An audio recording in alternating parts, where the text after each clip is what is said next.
Vós, criaturas do Senhor, oh, elevai a Deus louvor, oh, louvai-o, aleluia.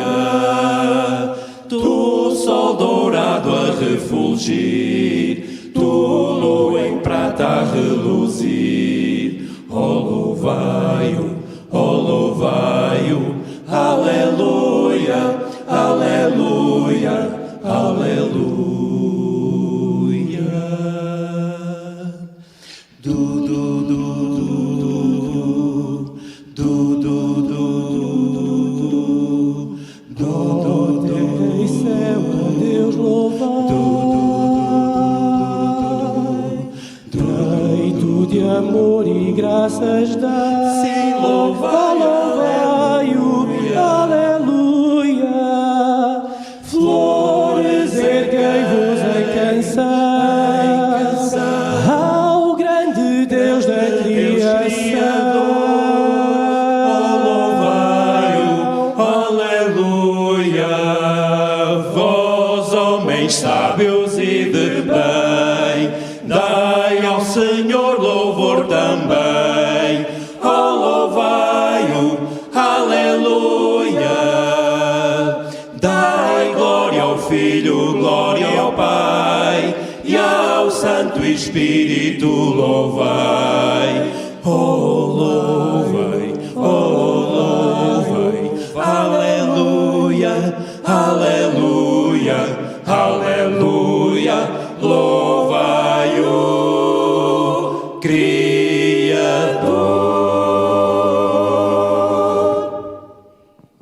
Boa noite, amigos.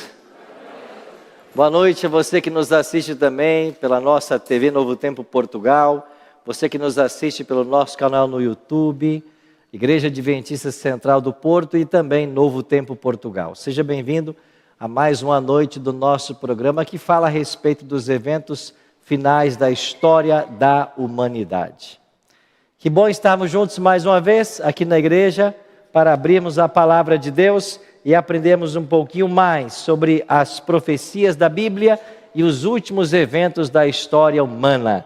Eu queria mandar aqui um abraço todo especial para alguns que estão nos acompanhando pela internet. O primeiro abraço vai para Fabiana Pereira da Silva, que nos acompanha lá de Tijucas, Santa Catarina, lá pertinho onde eu moro, né?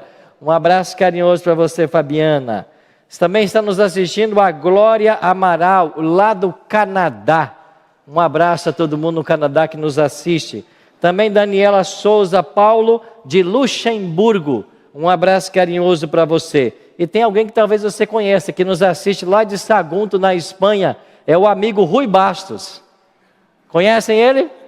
Um abraço para o pastor Rui Bastos, pastor dessa igreja, que hoje está em Sagunto, na Espanha, cursando aí o seu mestrado. Um abraço carinhoso para você.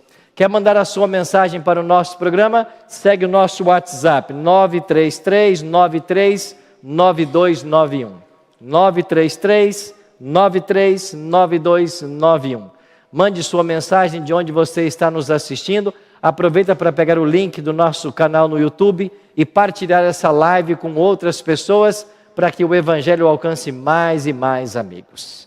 Muito bom receber a todos vocês aqui. Estão prontos para mais um tema da Palavra de Deus? Vamos então ao nosso tema que hoje vamos estudar. Hoje vamos abordar mais um tema. Vamos ver aqui. Vou voltar. Aí está, nosso terceiro tema, um animal selvagem que sobe do mar. Esse é o nosso terceiro tema da nossa série. Ontem nós estudamos um pouquinho a respeito da lei de Deus. Lembra? Passa para mim que não está passando aqui. Lei de Deus. Ontem estudamos um pouquinho a respeito da lei e nós entendemos que a lei será a base do governo de Deus. Melhor, do juízo. Ela é a base do governo e também será a base do juízo. Deus julgará as pessoas com base na lei. Vimos isso com Salomão ontem. Também dissemos ontem de que esta lei, que será a norma do juízo, ela está sendo fortemente atacada. E eu disse que em Apocalipse 13, que hoje vamos estudar, nós encontramos ali poderes que se levantam contra Deus, contra seu povo e contra a sua lei. E é isso que nós vamos estudar hoje. Nós vamos então ver que animal feroz é esse que se levanta do mar, aqui em Apocalipse capítulo 13. Amanhã nós iremos estudar um outro animal feroz que se levanta da terra, também em Apocalipse 13. Então em Apocalipse 13 você tem dois animais, um que se levanta do mar e um que se levanta da terra. Quem são esses animais? Quem eles representam na profecia bíblica? Como eles atacariam a lei de Deus? É o que nós vamos estudar a partir de agora. Mas antes de abrirmos a Bíblia, qual é o nosso hábito aqui?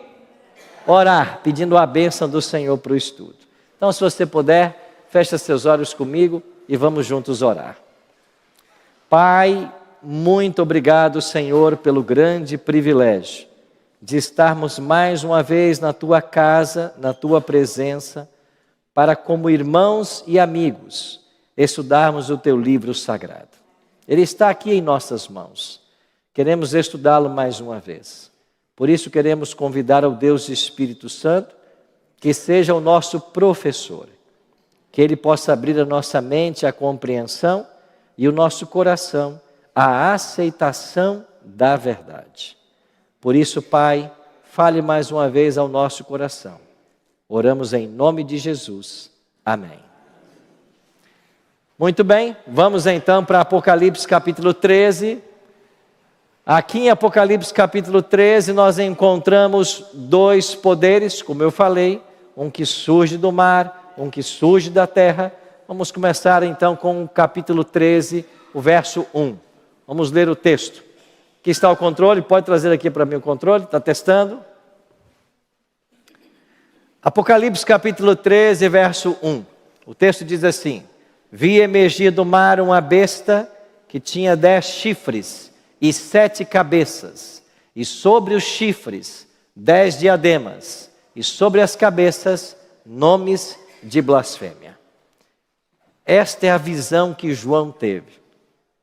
E este animal feroz que surge do mar, 7 cabeças, 10 chifres. Quem esse animal representa na profecia? Podemos avançar. Quando vamos para Daniel, um livro paralelo do Apocalipse, que deve ser estudado em paralelo, nós temos aí 4 animais selvagens. Você vai encontrar um leão alado, um urso com 3 costelas na boca, você vai ter um leopardo com 4 cabeças e 4 asas, e você vai ter também um animal terrível e espantoso.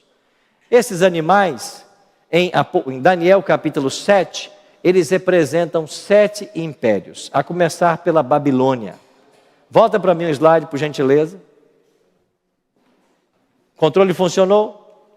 Volta em slide, por gentileza. Volta o slide. Pode voltar. Esses 4 animais representam 4 impérios que dominariam o mundo desde os dias do profeta Daniel. O leão alado representando Babilônia, o urso a Medo-Pérsia, o leopardo a Grécia, e esse animal terrível e espantoso representando o império de Roma. Daniel não encontrou um animal parecido na zoologia, e ele vai chamá-lo de um animal terrível e espantoso, que representa Roma. Agora, quando nós comparamos Daniel capítulo 7 com Apocalipse capítulo 13, nós descobrimos que há em Apocalipse 13 um outro simbolismo para estas profecias de Daniel capítulo 7.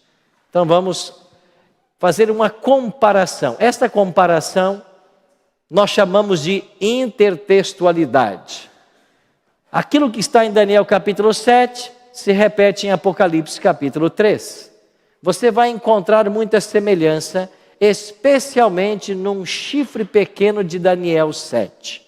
Porque depois que o 4º animal surge em Daniel 7, representando o Império Romano, surgiria um chifre pequeno entre os 10 chifres desse 4º animal.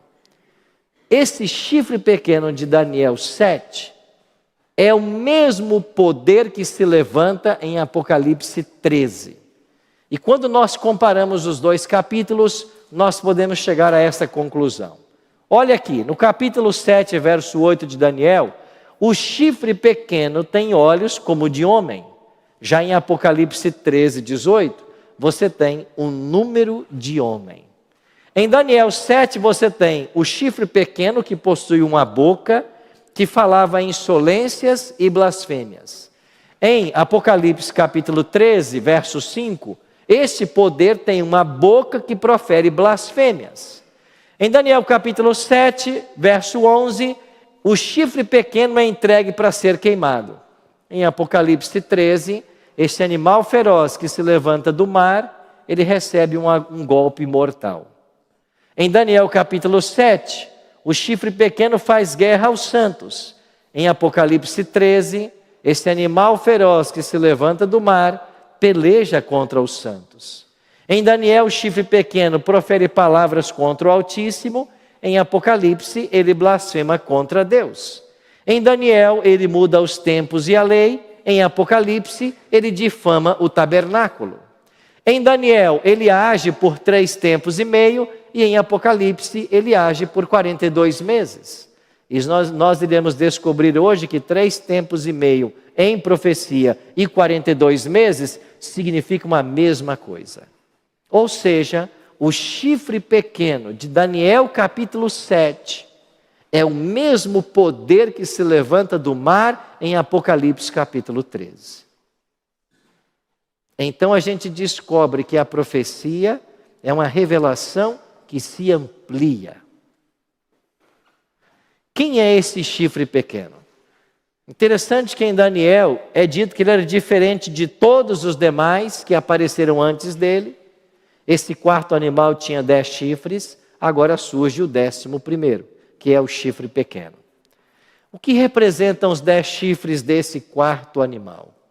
Representam as 10 tribos bárbaras que invadiram o Império Romano a partir do ano 352. Você vai se lembrar um pouco da história. Babilônia perdeu seu poder para a Medopérsia. Medopérsia perdeu seu poder para a Grécia. A Grécia perde o seu poder para Roma. Mas para quem Roma perde o seu poder? Não existe um império que vença o Império Romano. O Império Romano foi minado em suas bases pelas tribos bárbaras que começaram a invadir o império. Quantas tribos eram? 10, como os 10 chifres do animal da profecia. E os historiadores apontam esses 10 chifres como sendo as 10 tribos. Os vândalos, álamos, suevos, visigodos, burgúndios, francos, lombardos, anglo-saxões, ostrogodos e érulos. Estas eram as tribos. Essas tribos teriam um papel profético na história. Inclusive, na região onde estamos do Porto, onde morava, que tribo dominava esta região? Ao estudarmos a história, a gente descobre que eram os suevos. Os suevos habitavam esta região, que hoje chamamos de Porto, Portugal. Os suevos estavam aqui. E cada uma dessas tribos depois foram se organizando até que nasceu a moderna Europa. E aqui está Portugal. Os suevos aqui estiveram. Então, Roma não perdeu o seu poder para nenhum outro império. Ele foi minado em suas bases. Agora, há um detalhe interessante. O chifre pequeno que Daniel estava observando, ele subiu entre os 10 que estavam dominando o mundo. Isso quer dizer que esse chifre pequeno e esse poder de Apocalipse 13, eles surgem no período do domínio das tribos bárbaras. Mas de quem é que nós estamos falando? Então vamos observar e vamos identificar esse chifre pequeno. Está pronto você para viajarmos com a Bíblia através da história? Nós vamos fazer uma viagem à Bíblia, à profecia e à história. E eu espero que as descobertas de hoje possam nos aproximar de Deus e nos ajudar e entender que Ele tem um plano para todos nós. Você que nos assiste agora, eu espero que você preste atenção na nossa mensagem com todo o carinho, amor e respeito que você merece. E se você perceber que algumas descobertas que você está fazendo surpreendem você, é porque Deus tem um projeto especial para a sua vida. Não se esqueça disso. Quem é esse chifre pequeno? A Bíblia apresenta, somente em Daniel, 13 características do chifre pequeno. Eu não conheço na profecia bíblica nenhum elemento profético que tenha tantos detalhes quanto o chifre pequeno. 13 características. Nós não temos tempo hoje para passar todas elas, mas eu escolhi dessas 13, 4. E nós vamos olhar para 4 características que serão suficientes para entendermos quem é o chifre pequeno de Daniel 7 e esse animal feroz que se levanta do mar em Apocalipse capítulo 13. Interessante que ao olharmos para a história, nós descobrimos homens e mulheres que estudaram a Bíblia antes de nós e chegaram a algumas conclusões. Martinho Lutero, por exemplo, o grande reformador do século XVI, ele escreveu várias obras no ano 1520. E em uma delas, ele identificou o chifre pequeno. Olha o que Lutero diz.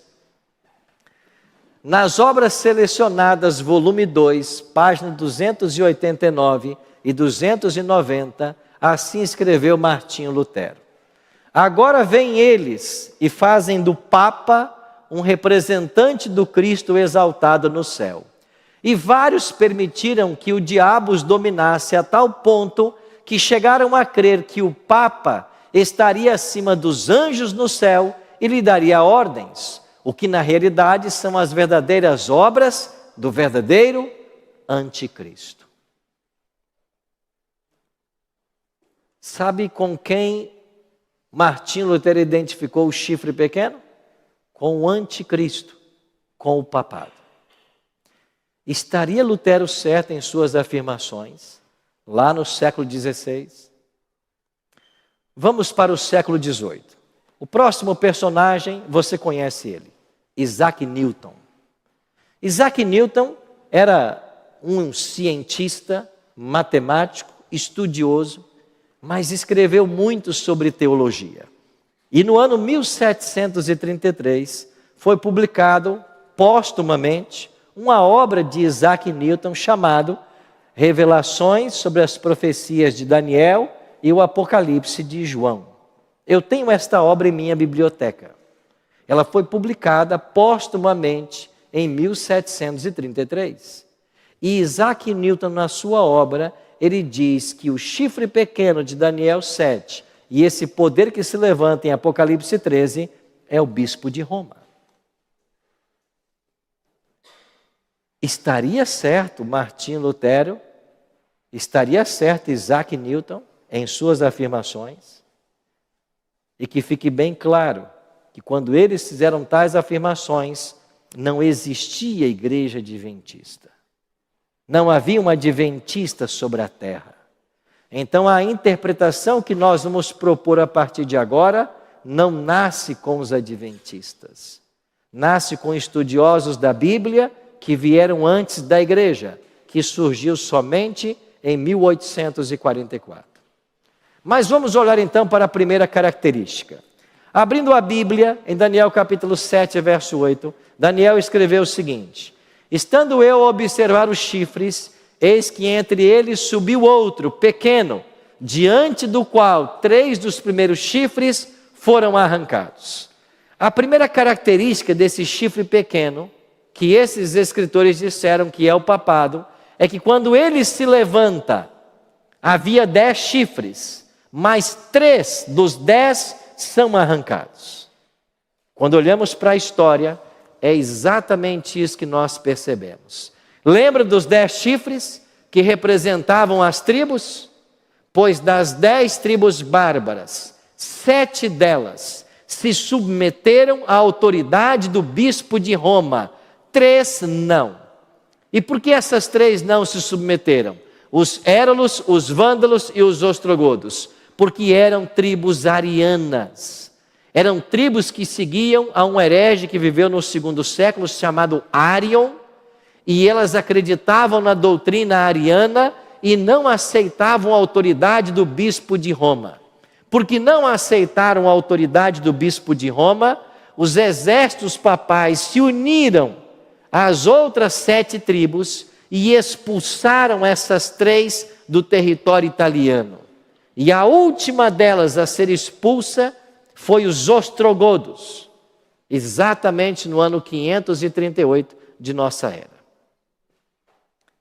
Então as 3 tribos que eram arianas foram expulsas, e as 7 que se submeteram ao papado permaneceram.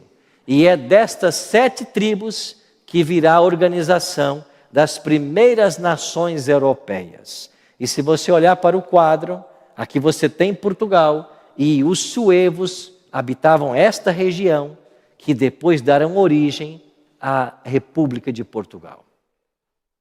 Ou seja, a profecia se cumpriu.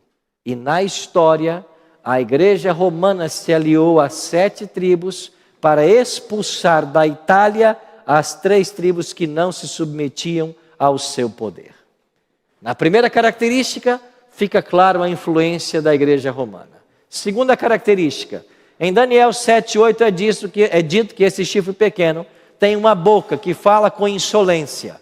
Em Apocalipse 13, diz que há uma boca que profere arrogâncias e blasfêmias. É um poder blasfemo. Mas o que é blasfêmia à luz da Bíblia? Vamos olhar para 2 textos. Primeiro deles, Marcos 2, 5 a 7. Palavras do Senhor Jesus. Vendo-lhes a fé, Jesus disse ao paralítico: Filho, os teus pecados estão perdoados. Mas alguns dos escribas estavam ali assentados e arrazoavam em seu coração. Por que fala ele deste modo? Isso é o quê? Blasfêmia. Quem pode perdoar pecados senão um, que é Deus? Quem é que pode perdoar pecados? Deus. Jesus foi acusado de cometer blasfêmias porque ele perdoou pecados. Agora, Jesus blasfemou?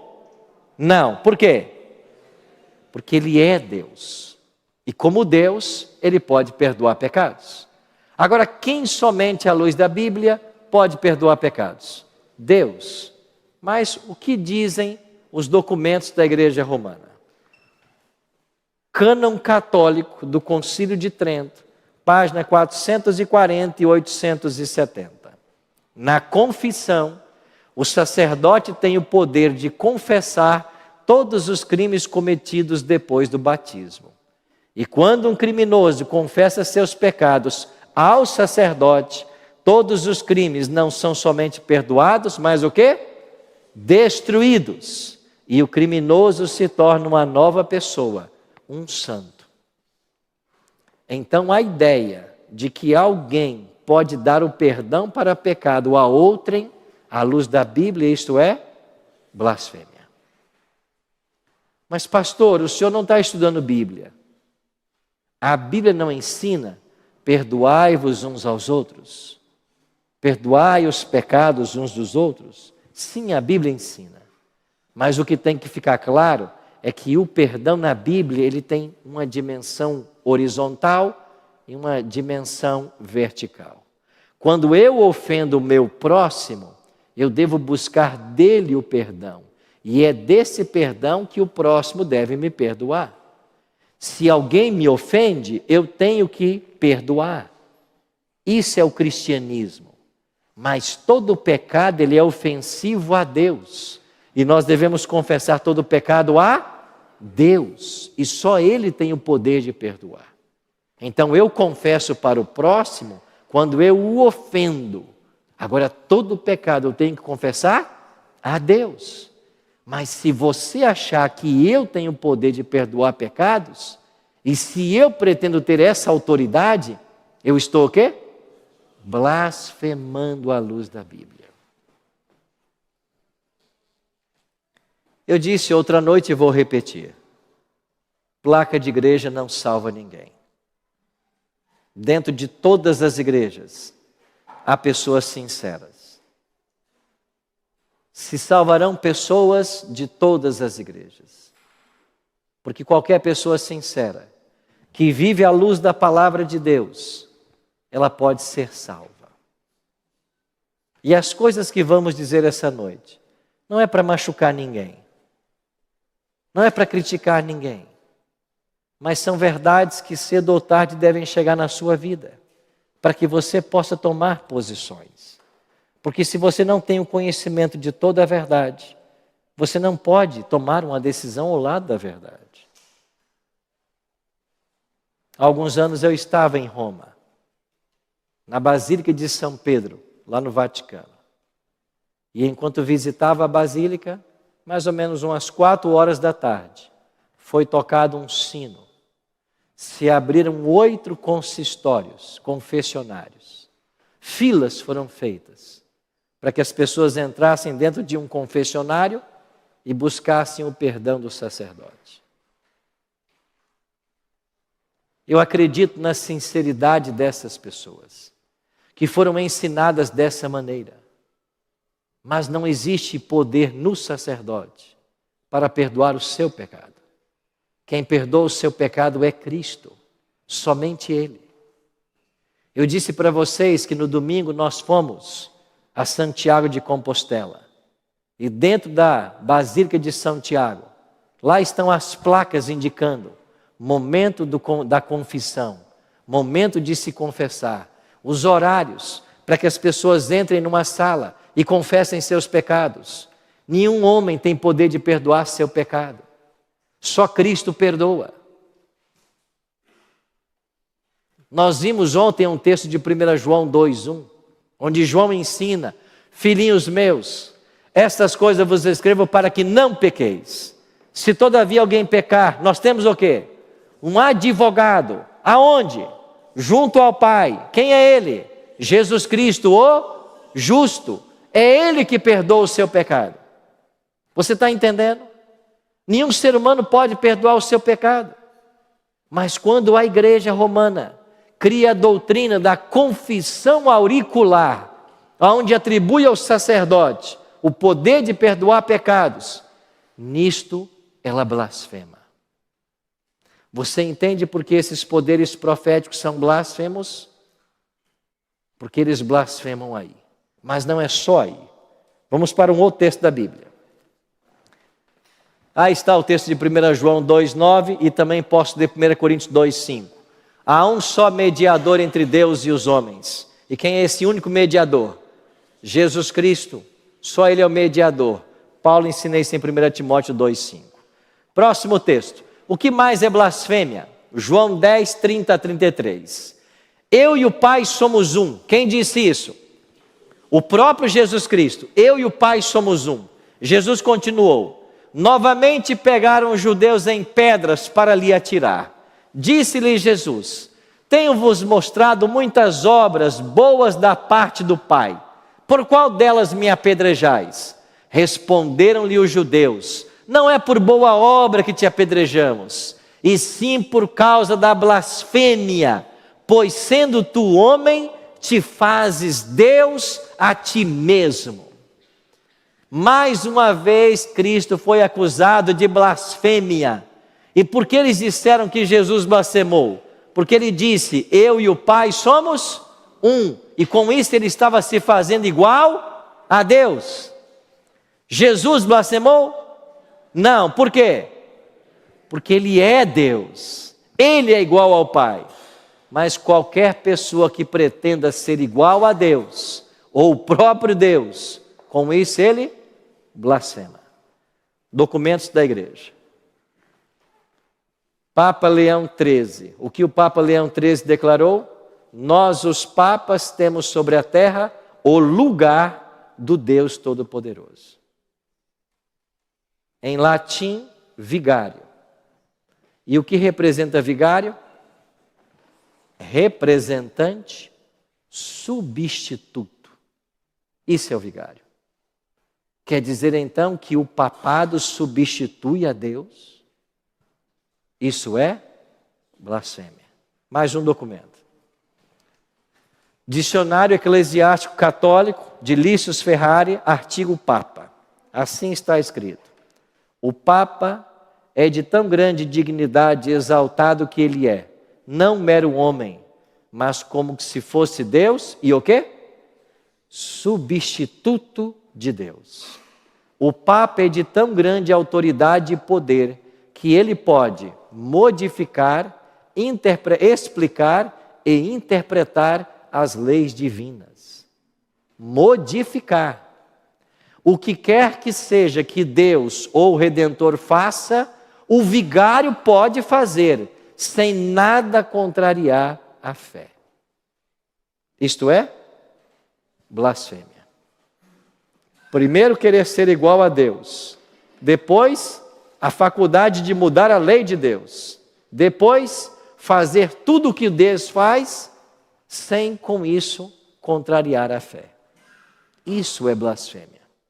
É por isso que esse poder é um poder blasfemo. Terceira característica. Estamos analisando 4 características do chifre pequeno, do animal feroz que se levanta em Apocalipse 13, com uma pergunta. Lutero estava certo? Isaac Newton estava certo? De fato, esses poderes representam um papado? Terceira característica, Apocalipse 13, 5. Foi-lhe dada uma boca que proferia arrogâncias e blasfêmias e autoridade para agir, quanto tempo? 42 meses. Esse período de tempo profético na Bíblia aparece de 3 maneiras. Essa é a primeira maneira, 42 meses. Próximo texto. Daniel capítulo 7, 25 diz que esse chifre pequeno teria poder para agir contra os santos, e os santos lhes seriam entregues nas mãos por 1 tempo, 2 tempos e metade de 1 tempo. O que é um tempo na Bíblia? É 1 ano. Daniel 11, 13 diz, ao cabo de tempo, isto é, de anos, então tempo na Bíblia é igual a 1 ano. 3 tempos e meio, 3 anos e meio.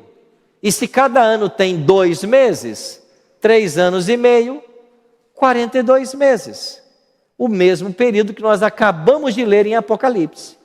Então esse poder teria autoridade para agir 42 meses ou 3 tempos e meio.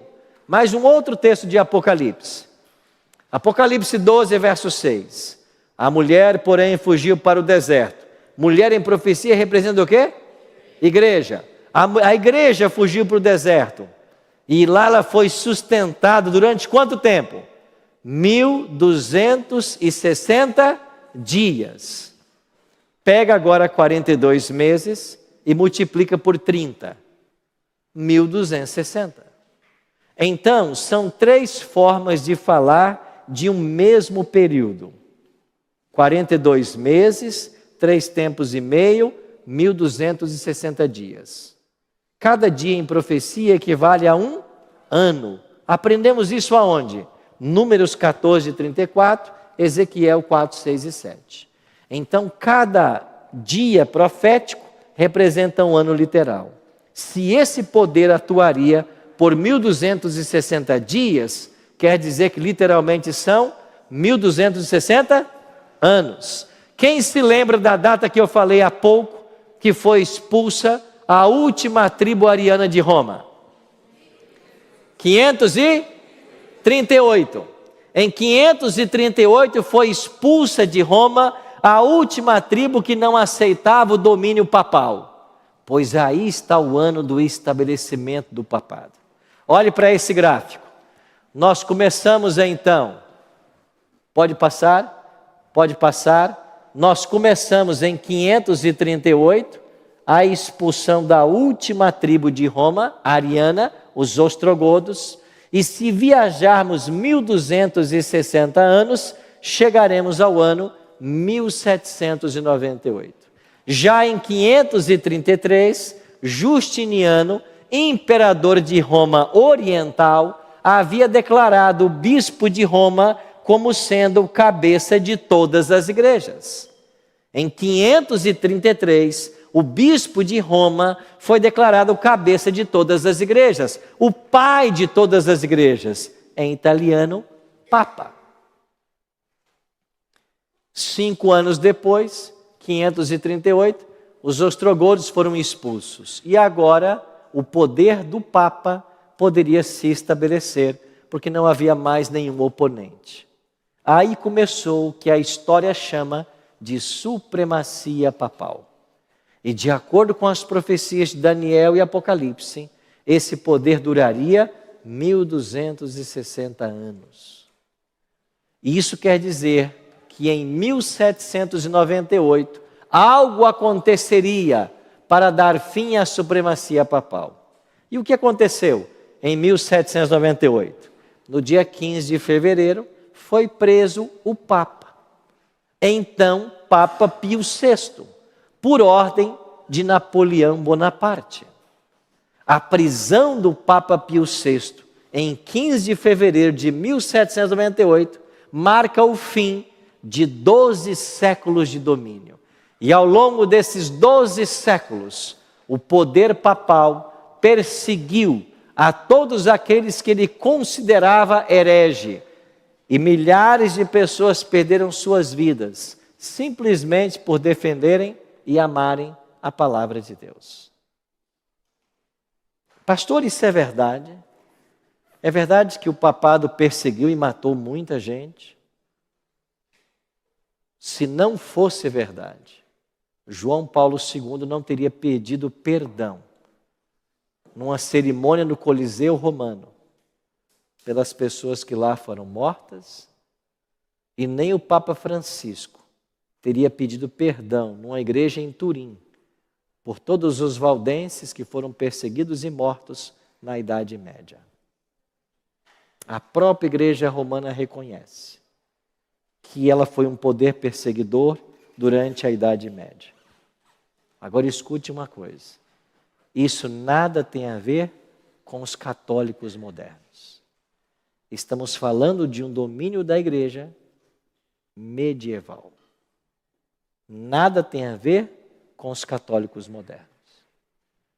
Dentro da igreja católica hoje, está cheia de pessoas sinceras, temente a Deus, que estão buscando viver tudo o que eles conhecem da palavra. Eles querem a salvação, eles amam Jesus, mas eles estão vivendo a religião de acordo com aquilo que os líderes lhes ensinaram. E talvez algumas verdades da Bíblia devam ser descobertas para despertar você para alguns assuntos que antes você não conhecia. E é isso que aqui estamos fazendo. Nós queremos te ajudar, porque só quando você conhece toda a verdade é que você está pronto para tomar uma decisão de que lado você vai ficar. Por falar nesse período da Idade Média, eu visitei a cidade de Constança, na Alemanha. Nessa cidade se reuniu o Concílio de Constança, que durou 4 anos, 1414 a 1418. E por que a Igreja Romana fez um concílio em Constança? Foi a época do cisma papal. E essa expressão cisma papal é conhecido na história da Igreja Romana como a ocasião em que existiram 3 papas ao mesmo tempo. Você tinha um papa em Roma, você tinha um papa em Turim, também na Itália, e você tinha um papa em Avignon, na França. E os 3 papas se declaravam o verdadeiro papa e amaldiçoavam os outros 2. Então a Igreja Romana reuniu um sínodo, um concílio, em Constança, para ver quem de fato era o legítimo papa. Então esse concílio em Constança ficou famoso, porque lá em Constança, pode voltar, lá em Constança, eles tiraram os 3 papas e nomearam um novo papa, que foi Martinho V, o papa nomeado em Constança. Mas esse concílio ficou famoso, não apenas por nomear Martinho V, mas por condenar à fogueira 2 homens, John Hus e Jerônimo de Praga. E se você vai hoje a Constança, você sai do Lago de Constança e viaja poucos quilômetros, você chega hoje numa linda praça. E ali existe uma grande pedra. E de um lado dessa pedra está escrito John Hus. Do outro lado da pedra, Jerônimo de Praga. E essa pedra está aí para marcar o exato local onde esses 2 homens foram queimados vivos. E por que foram mortos? Porque não aceitavam as doutrinas romanas e preferiram seguir aquilo que a palavra de Deus ensinava. Sim, foi um poder perseguidor. E milhares de pessoas perderam suas vidas por causa das inquisições papais, que tiveram seu ápice no 12º século, com a criação do Tribunal do Santo Ofício. E eu aprendi outro dia aqui, que esse tribunal e essas perseguições duraram por séculos. E aqui, bem pertinho de vocês, na Espanha, no ano de 1888, foi a última nação que teve uma inquisição, quando condenou ali um professor à fogueira. É a inquisição mais tardia que nós temos registrada na história, 1888. Última característica. A palavra de Deus diz em Daniel 7:25, de que esse poder, ele cuidaria em mudar os tempos e a lei. Como isso aconteceu? 3 foram as tentativas de mudança da lei operadas pela Igreja Romana. Primeiro, excluíram o 2º mandamento. Eu tenho em casa o catecismo. E quando você abre o catecismo, você descobre que o 2º mandamento, que proíbe adorar imagem de escultura, não mais existe no catecismo. A igreja o tirou. O 4º mandamento, que na Bíblia ensina que é o sábado, a igreja romana colocou em seu lugar guardar domingos e festas. E como tiraram o 2º mandamento, ficaram com 9. Para voltar a ter 10, pegaram o 10º mandamento e dividiram em 2. Então, o 10º mandamento da lei de Deus é o 9º e o 10º no catecismo. Estas foram as tentativas de mudanças que o papado operou. Isso a igreja reconhece? Claramente. E uma prova disso está nessa tese doutoral. Eu tenho uma cópia original dessa tese em casa, na minha biblioteca. A tese se chama From Sabbath to Sunday, do sábado para o domingo. E o subtítulo da tese é uma investigação histórica do surgimento da observância do domingo no cristianismo primitivo. Dr. Samuel Bacchiocchi, que faleceu alguns anos atrás, defendeu esta tese na Pontifícia Universidade Gregoriana de Roma, no ano 1975. Ele defendeu esta tese, mostrando que esta mudança da guarda do sábado para o domingo foi operada pela Igreja Romana ao longo de séculos. Ou seja, os cristãos primitivos guardavam o sábado e o fizeram até 3º e 4º séculos da história. Mas em cada concílio da igreja, o sábado era sendo colocado de lado e o domingo sendo exaltado como o dia da ressurreição. Até que finalmente, no próprio catecismo, tira-se a expressão lembra-te do dia de sábado e se coloca guardar domingos e festas.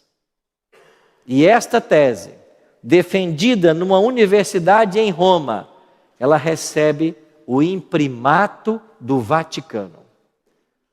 Ela tem um imprimato do Vaticano. O que significa uma obra ter um imprimato do Vaticano? É o Vaticano dizendo, o que esse doutor está dizendo é verdade. Nós atestamos. E lá tem a data em que o vigário de Roma dá a sua aprovação. A igreja não se nega a isso. A igreja romana assume que fez essa mudança. O Papa João Paulo II publicou um documento, uma encíclica chamada Dies Domini. E nessa encíclica papal, ele diz claramente que nós mudamos o sábado para o domingo em homenagem à ressurreição de Cristo. E hoje, todas as igrejas protestantes, pentecostais, neopentecostais, que estão santificando também o domingo, elas não estão seguindo a Bíblia, elas estão seguindo as pegadas da igreja romana, que está tentando fazer essa mudança do sábado para o domingo. Jesus autorizou essa mudança? Jamais. Em Mateus 5, 17 e 18, Jesus disse: não penseis que vim revogar a lei ou os profetas. Eu não vim revogar, eu vim para cumprir. Porque em verdade vos digo que até que o céu e a terra passem, nenhum i ou tio jamais passará da lei, até que tudo se cumpra. Eu não mudei a lei, eu vim para cumpri-la. A lei de Deus não pode ser mudada. Mas Daniel 7:25, Daniel 8:12, havia profetizado que um poder apóstata tentaria mudar a lei. E hoje as multidões estão seguindo a guarda do domingo, sem ter um único verso da Bíblia para apoiar tal prática. Um verso não tem. Mas eu dou para você 104 textos da Bíblia que falam do sábado e da sua santidade. 104. Com quem você quer ficar? Com a tradição ou com a verdade da Bíblia? Por isso, meus amigos, Jesus declara em João 14:15: se vocês me amam, o que vocês fazem? Guardam os meus mandamentos. E os mandamentos estão aqui. Êxodo 20, Deuteronômio 5. São 10. E lá no quarto está: lembra-te do dia de sábado. Ontem eu deixei muito claro para você que a obediência à lei não salva ninguém.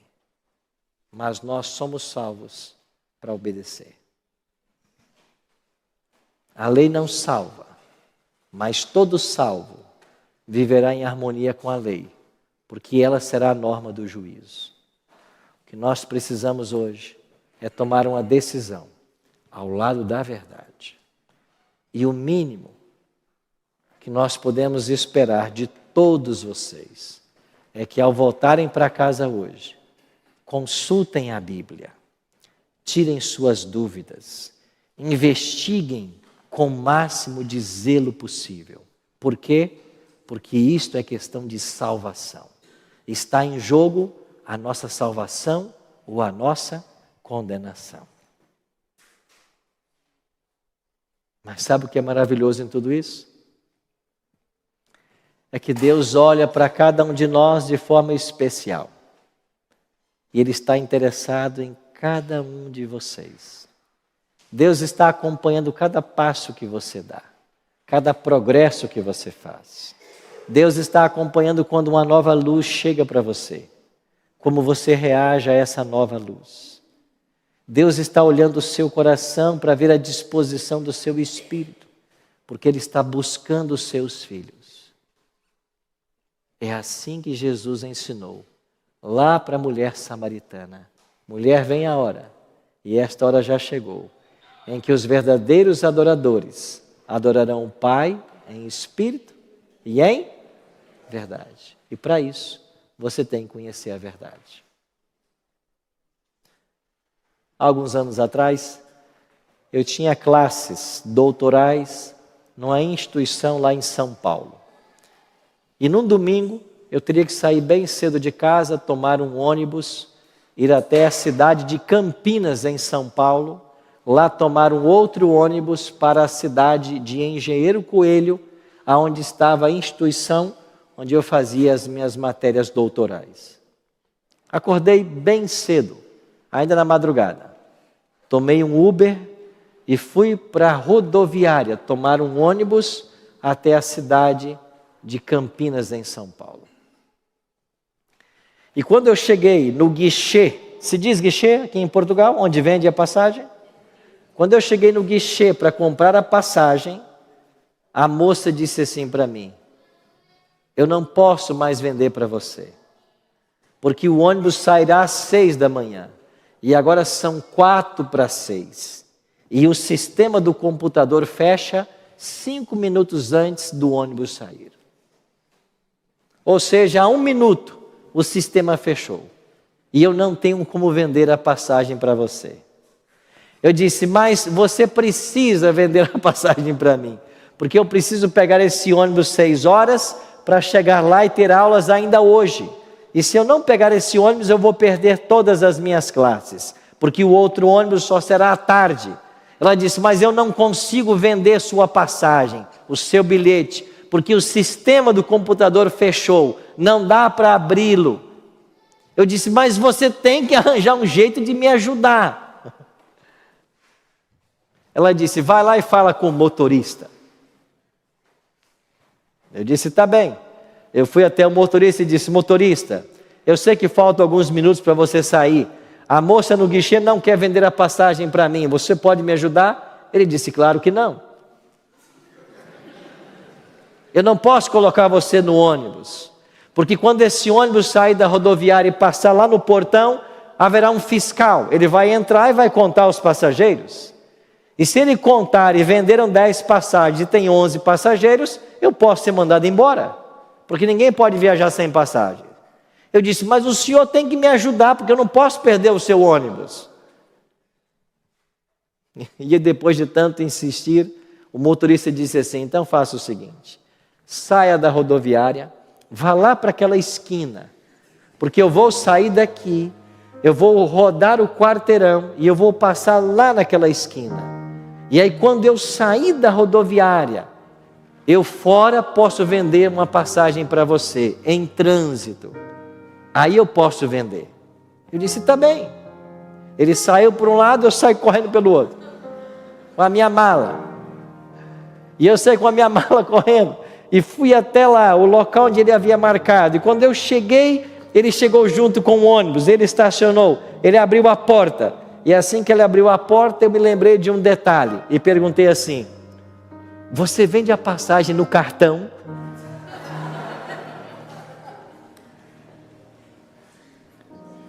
Ele disse: claro que não. Aqui eu só vendo passagem no dinheiro. Cartão é na rodoviária. E ele fechou a porta do ônibus, acelerou e me deixou ali solitário, 6 da manhã, com a minha malinha. E o ônibus foi embora. Eu disse: eu sou um filho de Deus, né? Por que está acontecendo? Porque Deus às vezes permite a gente passar por certas situações. Eu acordei tão cedo hoje para perder esse ônibus, perder minhas aulas. Aí me veio à mente assim: talvez tenha alguém indo para lá, para essa instituição hoje da Novo Tempo, onde eu trabalhava. A gente recebe muitos convidados da Novo Tempo. Talvez tenha algum motorista indo lá buscar alguém e pode me dar uma carona. Aí eu peguei meu telefone e liguei então, meu telemóvel, e liguei então para o homem que cuidava dos carros da Novo Tempo. E ele disse: tem sim, pastor, tem um carro saindo às 9 da manhã e ele pode levar você. Ele disse: porque eu não pensei nisso antes? Eu teria dormido até mais tarde, depois teria ido até o Novo Tempo, ido com esse motorista, sem nenhum problema. Eu voltei para a rodoviária para pegar um ônibus para voltar para casa e para que a minha esposa me levasse na Novo Tempo, para que 9 da manhã eu pegasse então essa carona. E quando eu cheguei na rodoviária, eu entrei no ônibus, agora voltando para minha casa, que era bem próximo, e sentei no ônibus, devia ser umas 6h15, 6h20 da manhã, e mais à frente entrou um outro homem no ônibus, e desde que ele entrou lá, ele começou a me encarar, e ele ficava me olhando assim, e ele veio e se sentou do outro lado do ônibus, e ficava olhando assim, e eu disse, bom dia. Ele disse, bom dia, o senhor não é pastor Arilton? Eu disse, sou. Posso fazer uma pergunta? E o senhor me responda com toda sinceridade? Eu disse, sim. E ele perguntou assim, pastor Arilton, se eu não guardar o sábado, eu estou perdido? E quando ele fez essa pergunta, eu fiz uma leitura na hora, né? Tratava-se de alguém que era um cristão, religioso, guardador do domingo, mas que talvez estivesse assistindo a Novo Tempo, tivesse me reconhecido, e viu agora a oportunidade de tirar uma dúvida bíblica. Pastor, se eu não guardar só o sábado, eu vou me perder? E eu perguntei para ele assim, o senhor também me responde uma pergunta com toda sinceridade? Ele disse, claro. O senhor é casado? Sou. Se o senhor trair a sua mulher uma vez por semana, o senhor vai para o céu? Ele disse, claro que não, pastor. Por que não? Porque isso é adultério. Então o senhor não vai para o céu porque quebra o sétimo, mas quer ir quebrando o quarto.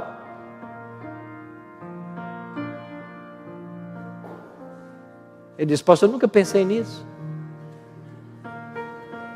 Ele ficou assim meio atordoado. E ele desceu do ônibus e foi embora. No próxima parada.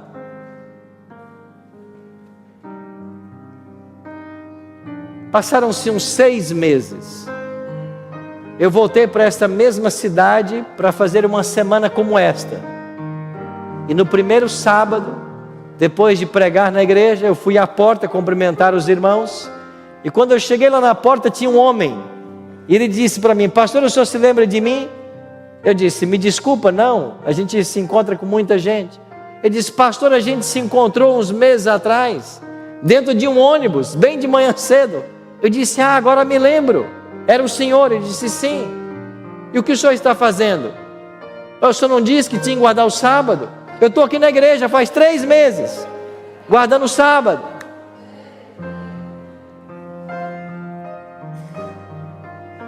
Foi aí que eu entendi o porquê de Deus me colocar naquele ônibus, naquela hora.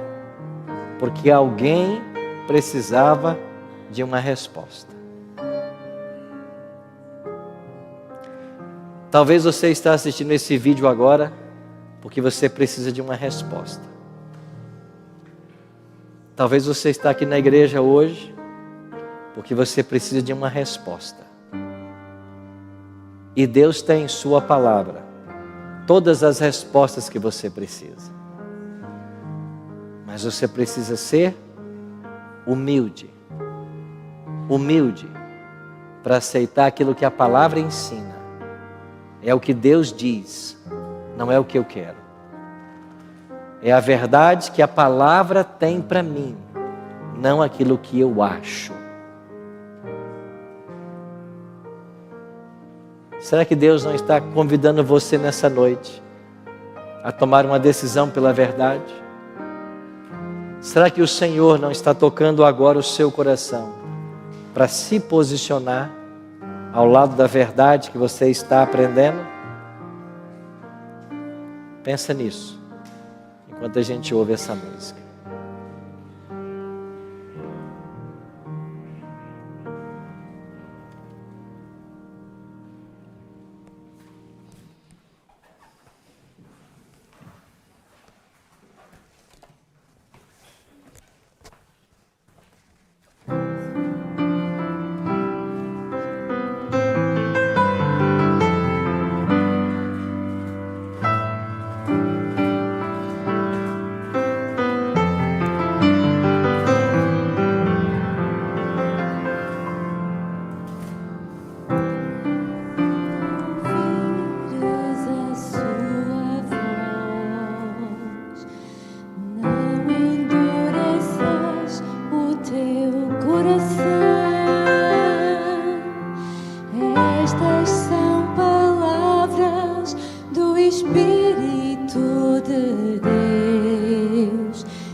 convite. Nos braços de Jesus cabemos todos nós. Ele nos restaura com o toque de sua mão. Qual será tua decisão? Para toda a culpa e dor, Jesus tem a cura. Para quem quer viver, Ele é o pão. Para qualquer sofrer da alma, Ele traz a paz. Para quem nada tem, Ele tudo é.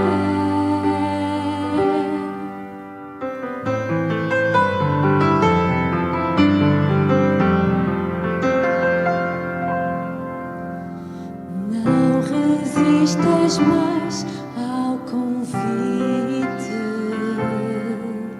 Nos braços de Jesus cabemos todos nós. Ele nos restaura com o toque de sua mão. Mas qual será tua decisão? Para toda a culpa e dor, Jesus tem a cura.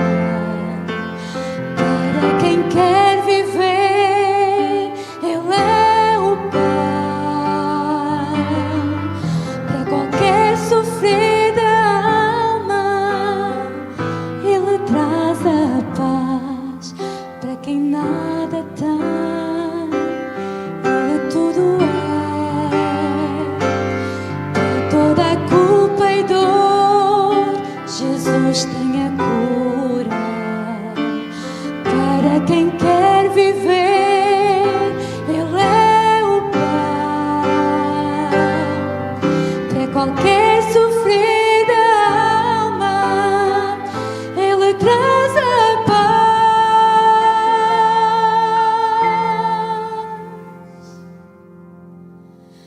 Para quem nada tem, Jesus Cristo é tudo. Para quem quer viver, Ele é o pão da vida. Para quem quer viver,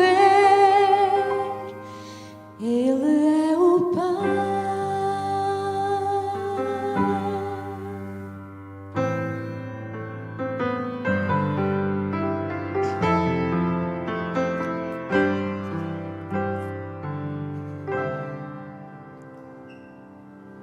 Amém. Quer tomar uma decisão hoje? Existem amigos que estão com esse cartão aí, a nossa equipe de apoio. Levante sua mão, pegue um desses cartões, coloque seu nome aqui. O que você precisa? Que nós oremos por você? Você quer estudar mais a Bíblia? Levante sua mão e pegue o cartão e preencha. Você gostaria de receber uma visita? Quer tomar uma decisão por Cristo e pelo batismo? Anota aqui, pega o cartão ali. Levante sua mão, receba o cartão, escreva seu nome. Nós queremos ajudar você. Você que está nos assistindo agora em casa. Quer tomar sua decisão também? Vamos colocar aqui no link dos comentários do YouTube, no nosso chat. Vamos colocar para você aqui o link, para você também ter a oportunidade de tomar essas mesmas decisões. O Espírito Santo está chamando você a não resistir ao chamado dele e a tomar uma decisão. Nós queremos ajudar você em sua caminhada. E vamos juntos, como uma grande família, cumprir o plano de Deus para a nossa vida. Ora comigo. Pai, muito obrigado, Senhor, porque a Tua palavra nos adverte hoje de acontecimentos que teriam lugar na história e para os quais precisamos nos preparar. Suplicamos, bom Deus, que a Tua mão bondosa esteja sobre a vida de todos nós. Que o Senhor nos ajude a cada instante. Precisamos, Pai, que o Teu Espírito nos conduza em toda a verdade. Queremos abraçar essa verdade, queremos praticá-la. Por isso, abençoe cada amigo, cada amiga que está conosco aqui na Tua casa nessa noite. Abençoe também aqueles que nos assistem pela TV Novo Tempo de Portugal, pelo YouTube, que eles recebam também Tuas bênçãos e a Tua ajuda. Aceita a nossa entrega, a nossa decisão e nos prepara para a Tua volta. Oramos em nome de Jesus. Amém.